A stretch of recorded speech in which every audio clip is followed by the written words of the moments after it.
We have a lot of fantastic board members at PAR, and I love all of them. But Donna stands out in particular, particularly for her clarity of vision, and everyone will agree with this who has experienced it. No one can run a meeting like Donna. She will keep us on time. So with that, let's talk about what happened in the session. I know everyone was probably paying some attention, but there was a lot going on. So let's see if I can make this work. Okay, so what happened? A ton. There's really not, we can almost spend the entire time with questions. I really care about what y'all care about. So there was a lot that happened. I've given myself permission to not talk about everything and to try and keep it at a high level. But as y'all have questions, please, I want to spend as much time as I can discussing that. So, all right. So Baton Rouge has been very busy. We've had 2 special sessions. One about redistricting. It's about redistricting, but it also changed the general how we elect people in the state. So it was redistricting plus.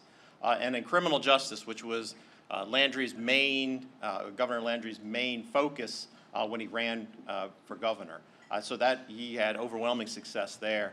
And then we had a very robust regular session. We covered a lot of different things across a lot of different areas. And I will say PAR has been very busy. And look, there's some numbers here.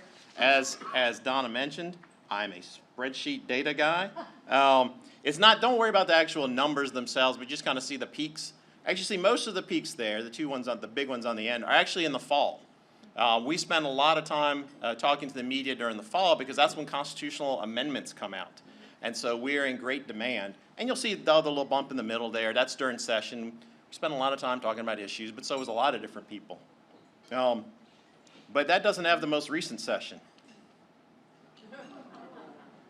I am tired, y'all. We have spent a lot of time, and there's a couple of different reasons for that. Some of which we have a good relationship with the media. They understand that we're an independent, nonpartisan, research-based organization. We don't take sides. We might offer our opinions on particular things, but we mostly try and stick as close as we can to the facts. We also, it really has to do with the issues. Some of the issues that came up really sort of fell within PAR's wheelhouse. And I will tell you, there are plenty of interviews we turned down. I got a lot of requests for comments on like marijuana law. Because there are changes both in sort of the legalization and regularization side and then additional regulation for THC. And I was like, I am not prepared to talk to that with y'all. So there are likely plenty of things that could have been a higher number, but I don't think I would have survived. So, like I say, the big thing is issues. So here are some of PAR's core values. Good government. So we came about in 1950 mostly as a response to Governor Earl Long, who was sort of an imperious governor, had some interesting personality quirks. And so there were a lot of stakeholders, a lot of business people across the state said, no, we need someone that's going to kind of tell us what's going on and push for transparency and good government. So that's really the core of what we do. Fiscal responsibility is a large part of it as well. That's both on the tax and spending side. So I'll talk about the spending side a little bit, but taxes, that should be next year, if we see tax reform. And then preparing for tomorrow, that's education and workforce. So it's like broadly speaking from early childhood all the way to college and even post-college or whatever type of training that you have, because that's really is sort of our belief in how we move the state forward. So these are the 3 sort of core things that we did. And all of these things were very much discussed, perhaps too much in the session. All right. So what happened? And I tried to think of a good way to frame all of this because it was a lot. So this is what I went with. We got the good. We got the bad. Okay, and then the verdict's still out. I know y'all thought ugly, and I get it, but this actually makes more sense.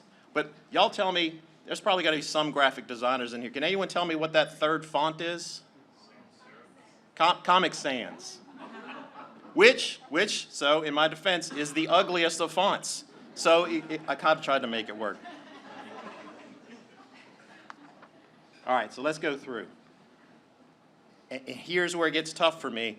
Every one of these topics that we're going to talk about in the next 3 pages, I a half an hour speech on just on that in different places. Alex, we've been in a lot of demand.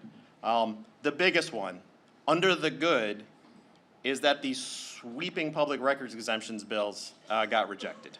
Yeah, no, that's absolutely. And so not to go into details, but just generally, the bills were terrible. And PAR tries not to have hyperbole or exaggeration, but no, these bills really were terrible. They would take a lot of records off, and it was at all levels of government. It was both state and local. It was truly terrible. I mean, there's lots of normal terrible bills. This was one of the exceptional terrible bills. And not just were these rejected. It wasn't just that they listened to PAR and like, hey, you guys make a good point. I tell you, that wasn't what happened. But some of the people we talked to in the media, and the media really cared about it, and so there was a lot of coverage, and then there were a lot of phone calls from citizens. I actually had one legislature tell us that they've gotten more phone calls about that than all the other social issues, and there were a lot of hot-button social issues combined. So that essentially made this issue radioactive, which it should be. It's not like there's never should be an exception to the public records law. I mean, there are some things that make some sense, and we try to work with people, and I'll talk a little bit about that. But this needs to be, this is a thing, you has to be like a only break in case of emergency, not just on a whim. So on the good is the fact that this thing was defeated and defeated soundly. We'll come back when we get to some of the bad, though. The budget passed without any last-minute chaos. I don't know if y'all remember last year. There was a crying and gnashing of teeth last year. That didn't happen. Actually, the House and Senate worked together. And not saying the budget was perfect, but you can see there was a lot of short-term money. There weren't really a lot of gimmicks. And I'll talk about the budget a little more detail. All right, the bad. And this is an abbreviated list. There were cuts made to early child education. And in essentially a standstill budget year, they decided to cut early childhood education. And I'm still surprised by it. And PAR is a huge advocate of early childhood education. And the key, and I always make sure, is that you have to have quality early childhood education. And we actually have one of the best systems of accountability in the country. I really like that we do. There's in-classroom observation, and it is a criteria based on science and research, and there's third-party validation. You actually have people that are not affiliated with the school come in and check it. I mean, that's something that has astonished me when I found it. That is a really strong system. Given all of that, I am a little surprised and disappointed in that. I'm going to skip that second one. Millions spent on pet projects. So this is something that PAR's had to talk about more recently. There's sort of extra money in the budget for now, and a lot of that gets spent on sort of pet projects in districts. Now, not all of these projects are necessarily bad. Sometimes they can be good things. They can, help with water systems. They can get more equipment for police officers. But it's just the system that you do it is based upon politics. So I also promise you that not everything in there is good. I hate to pick out any one project because then I get a call from some local person like, this thing's, that's like, okay. But the idea is that you're making not really sure what's in the best interest of Louisiana, but you're also making political decisions. But, as I sort of said before, this is normal bad government. This happens frequently. We complain about it, and legislators say, I don't care. The people in my district want it, so it's going to happen. And I get it. Let's back up. So the governor has been given more power over ethics and college boards and boards in general. So if projects are sort of normal bad government, this is extra strength bad government. This is out of the ordinary.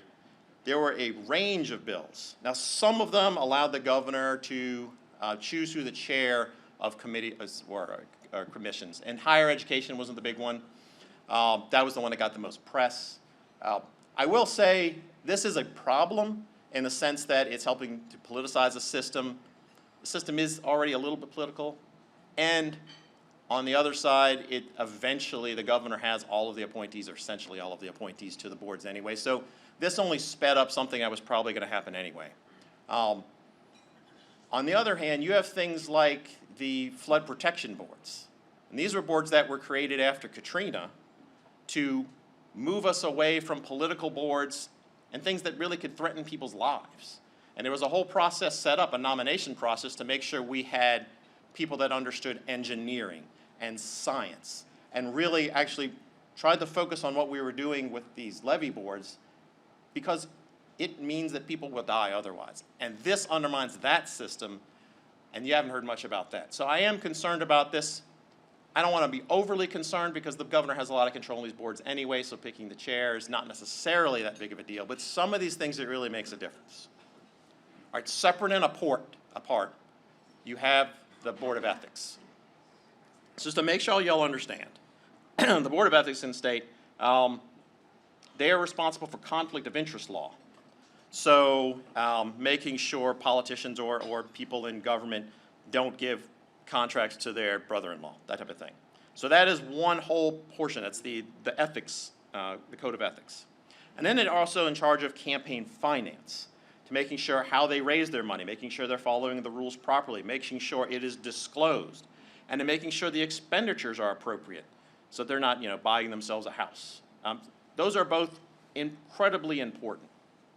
And the way it is set up now, the governor can appoint 7 of the 11 members, but he has to have it from a list of private universities. So they provide him with a list, and he can only pick off of those lists. So he doesn't have just unfettered access to put whoever he wants. That's the current system. The new system that passed means the governor now will have unfettered control. He will not have to pick off a list. He can just pick who he wants. It also will expand, instead of having 7 out of 11, which is a supermajority, he'll have 9 out of 15, which is also a supermajority. But the law kind of suggests that he should try, both between him and the legislature, should pick between retired judges, retired elected officials, 5 and 5 people have never served in an elected office. One, I'm not really even sure that's mandatory, and there are a lot of retired judges, so if you want to, and that's the smallest group, you could probably pick a lot of people and still get your way on what you wanted. And given that the ethics board is there as the watchdog over public officials, both elected and just serving in a government capacity, then it is truly troubling that now the governor is going to be in charge of it without any sort of barrier between him. It can just be straight up politics. I understood completely why this didn't get as much attention in the media. The same time that this was happening, they were also dealing with abortion drugs and all kinds of other things that were, it's like I saw why it was happening. But I don't think the media, I'm put it this way, I don't think the public really became aware of this as much as they need to. This is definitely something to watch over the next couple of years, and PAR will be watching it. I am very concerned. I think this is one of the most troubling things that passed in the legislature. All right. Now the next set is the verdict still out. And really, these are things that might be good and might turn out great and help the state. These are things that might be bad. We really just don't know. It's going to take a couple of years to sort of figure it out. So for example, we have limited public records exemptions passed. These were honestly limited, so you have local government will now be able to use some of the state exemptions for economic development projects. So they will have some public records exemptions. It will be limited and it will expire and you'll see it. There is a sunset on the provision. There are some particular definitions, so it has to be like at least a $5 million project. It's not just a bunch of small stuff. Basically, the author took everything that PAR suggested and they did it. And if the local government is a good actor, this should be fine. But there are a lot of local governments. Similarly, the law was changed. The governor's schedule should still be a public record, but the security details were always exempt. But after 7 days, he had to sort of disclose what that is if you asked. That 7 day is gone, and now it is just archived, and eventually when he leaves office, you get to see it. Which, if they are good actors, shouldn't be a problem. We don't necessarily need to see the security details. We want to see his schedule. And that's where we have some concerns. It's like if that is just used broadly to, hey, you don't get to see this because of this law we passed, and you don't get to see his schedule. Like, we know we get to see where the governor goes, but we don't need to see the security details of him and his family, which is a reasonable exception. So it's really, are we going to have good actors or are we going to have bad actors? If we have good actors, then these exemptions are not going to be an issue. But it's also just not about this governor. It's going to be about all future governors. All right, changes to the insurance. I'm going to come back to this one. But this is definitely something that's the verdict still out. There was a lot of sweeping changes. Could make a lot of difference. We'll have to really see. But I'm going to talk about these in detail a little bit more. Educational savings accounts. I spent a lot of time on this too. These are like sort of a voucher plus program. It's like the voucher system that we have, but it was a little broader, and also sort of it was proposed to be universal when it fully phased in. It passed, but a lot of it's going to get kicked over to the State Board of Elementary and Secondary Education, or BESE. They have to set up the rules. So the legislature said, you go give us the rules and how this thing's going to run, then come back to us, and then we might appropriate it. So we don't know, are they just going to maybe do like $50 million to cover the current voucher program? Are they going to do something that's going to focus on those that are 200% of the poverty level and those with disabilities? Or are they going to try and do something universal? It depends on how much money the legislature wants to fund. We really just don't know. Our big involvement was really trying to come up with an estimate of how much this would cost. We think it's going to cost, if you did it universal, would be somewhere around $500 million a year.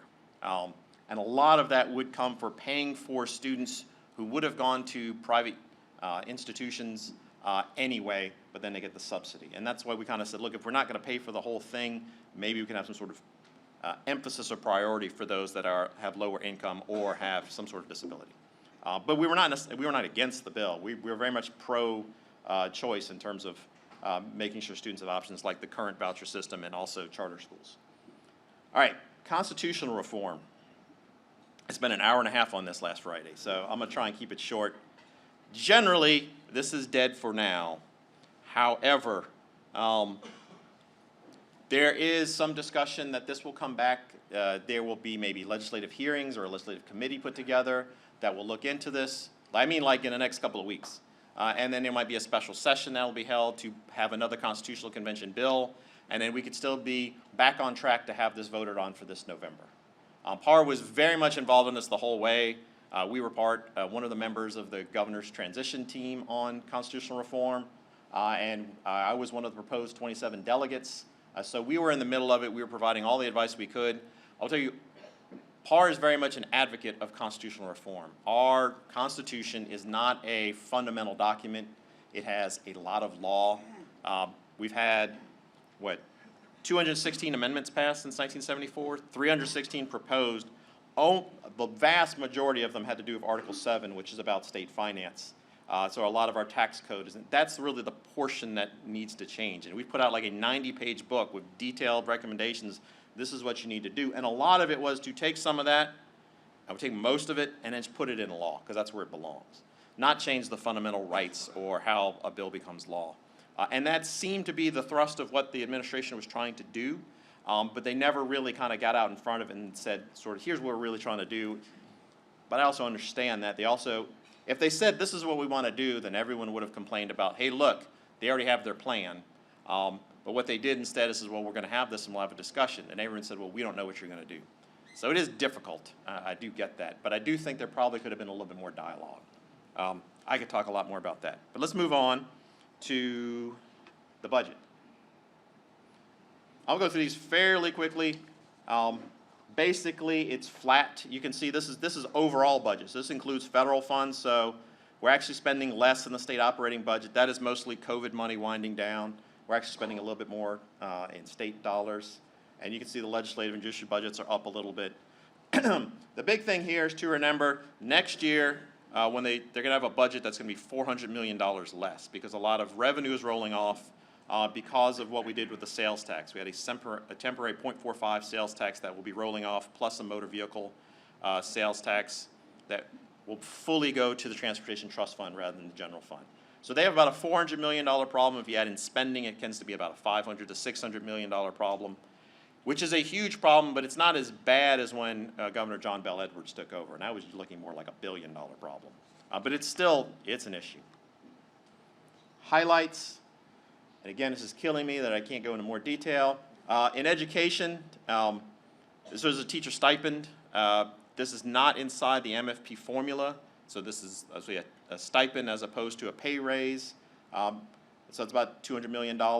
There's $17 million for teachers in high-need areas, sort of colloquially called differential pay. So it might be you're in a geographic area that is a high poverty, or it might be an area needs more science teachers.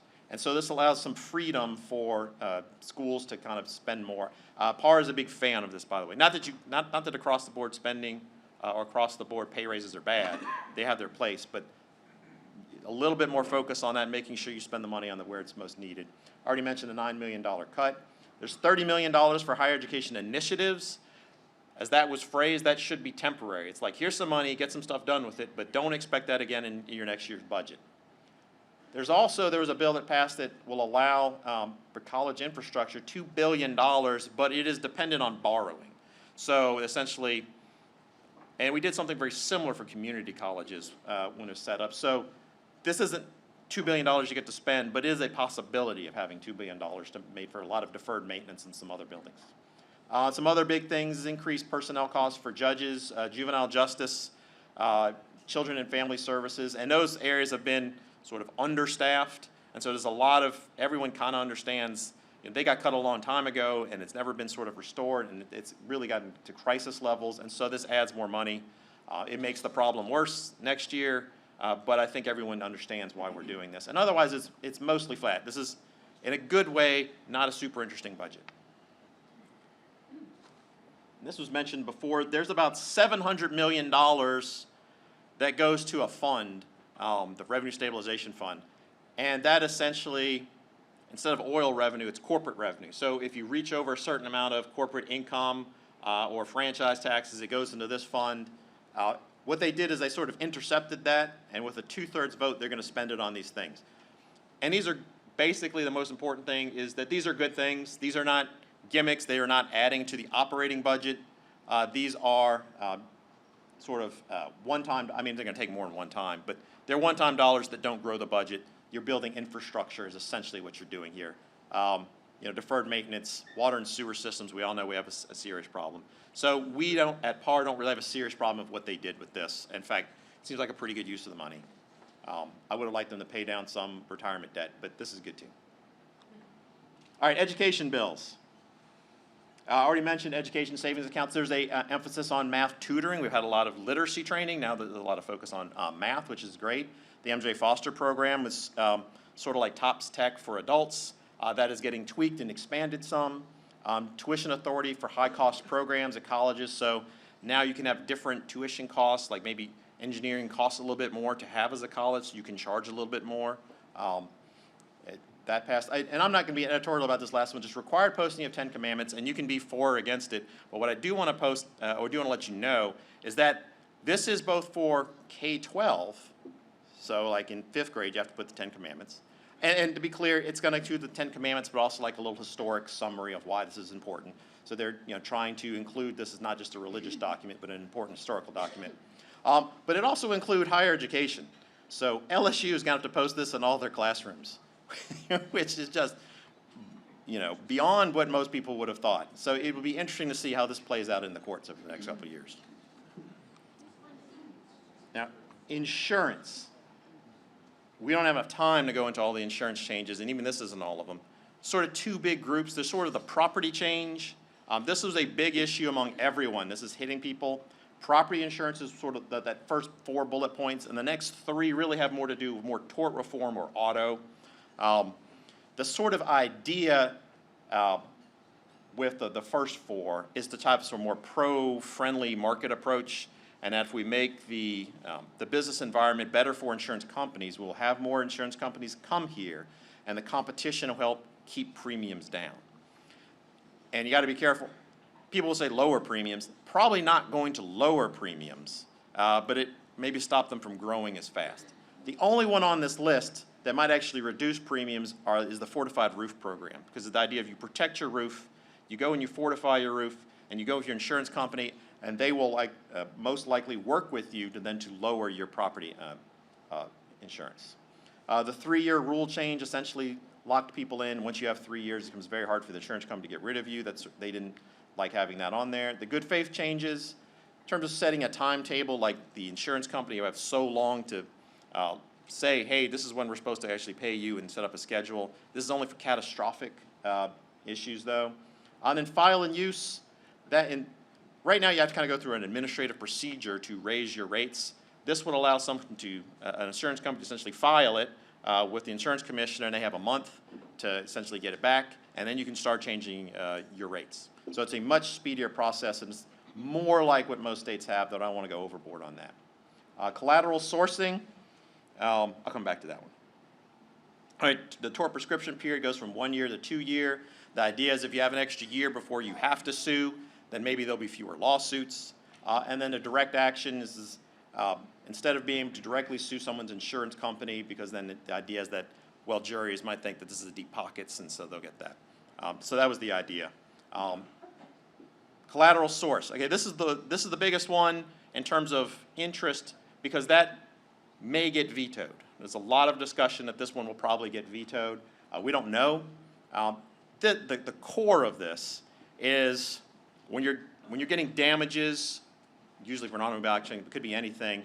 Do you use the billing price? We've all gotten those sort of like notice of benefits for like you got a broken leg and it's $30,000, but then the actual amount you pay is probably like $2,000. So it's really trying to make sure people have that actual price as part of the trial, as opposed to just using the billing price. Like I said, this one will the rumor is, I don't want to say probably, the rumor is that that's probably going to get vetoed. So this is definitely on the verdict is still out one, because we won't know. The logic sounds fine, making a more competitive marketplace, protecting people's roofs. The tort reform part I'm the least knowledgeable about. But this is definitely, we're not going to know this in 6 months. It's just going to take years to see how are our rates doing. Are we having more companies move here or not? So that was my presentation. I didn't leave a whole lot of time for questions, but I tried to keep it very, very high level. So with that, if we want to turn it over for questions. The last slide you just showed, the tort prescription period extension. Yes. And I know you said you don't know a lot about that, but does it go for medical? Okay, well, I'll repeat it. Okay. Does the tort prescription period extend for medical as well? I don't know. So that was an easy one to answer. So I don't know if it applies to medical as well. I think it does, but I really don't know. Laura?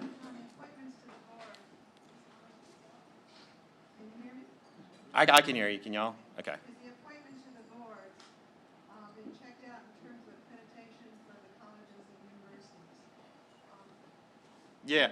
So there was a lot of discussion over, especially the higher education boards, whether this would affect accreditation, and generally that's SACS accreditation. And the reason why accreditation isn't so important is that your students can't get federal financial aid unless you are accredited. So there was a lot of discussion over this. In fact, you had the governor's office said, well, we talked to SACS, and they said this was fine. And then later, SACS actually wrote a letter back and said, no, that's not how that works. But I don't know that it will affect it. It will really, and you know this, it will depend upon the facts on the ground.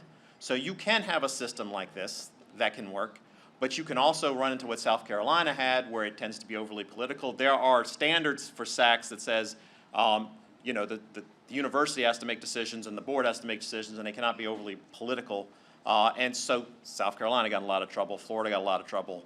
And so that is a potential issue, and I know a lot of people are worried about it, but we will have to see on that one as well.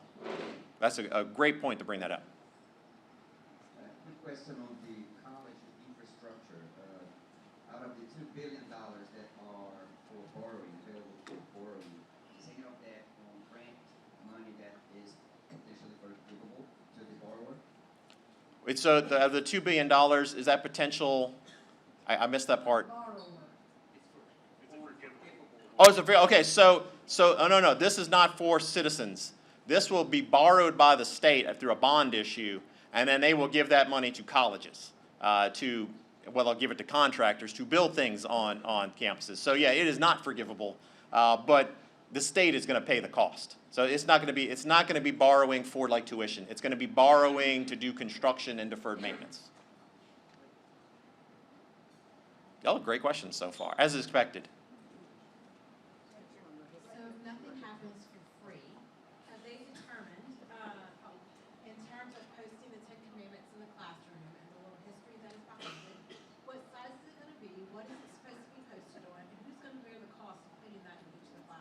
Okay, so it's about the Ten Commandments and the cost, and as well as the size. So that in the bill, it is very prescribed exactly what the wording has to be. Yeah, I think it says like it has to be an 8.5 by 11, or there's some exactly dimensions have to be on there, and then there's the other part that is all spelled out. I don't remember off the top of my head. It's bigger than 8.5 by 11. It's a little bigger. And then as far as the cost, this is interesting because they were aware of that. So they're going to try and work with private institutions to pay for the costs so that particularly K-12 doesn't have to bear the cost, because in the Louisiana Constitution there is a prohibition against unfunded mandates. So that is one place that this could die very quickly. So there's language in the bill that says no school should have to pay for it, and there will be, there will be provisions to provide for private funding to make sure these things are available. So that's a great question. It's definitely one that the authors of the bill anticipated, and now how it turns out, I don't know. This is a little more local, but with the charter schools popping up everywhere, we're seeing charter schools popping up in places that maybe weren't zoned for schools originally or planned for that. So what's PAR's take on that, and with the possible changes with the new voucher system, Right. whatever they want to call it, how is that going to impact more charter schools? Okay, so it's a bunch of questions in there.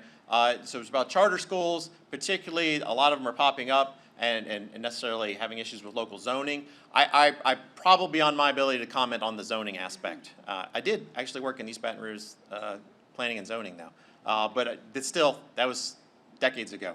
And then the second part is how will the voucher system, which is funding for kids to go to private school, how will that affect charter schools, which are public institutions? And I don't know, it will be a source of tension and competition, which is maybe the author's intent. They want to see public tension, but I think that will be a tension. But I think that is, how you might say it's not a bug, it's a feature. They want there to be competition.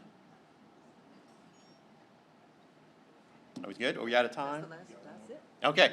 Thank y'all so much. Y'all catch me afterward if you have other questions. I appreciate y'all having me.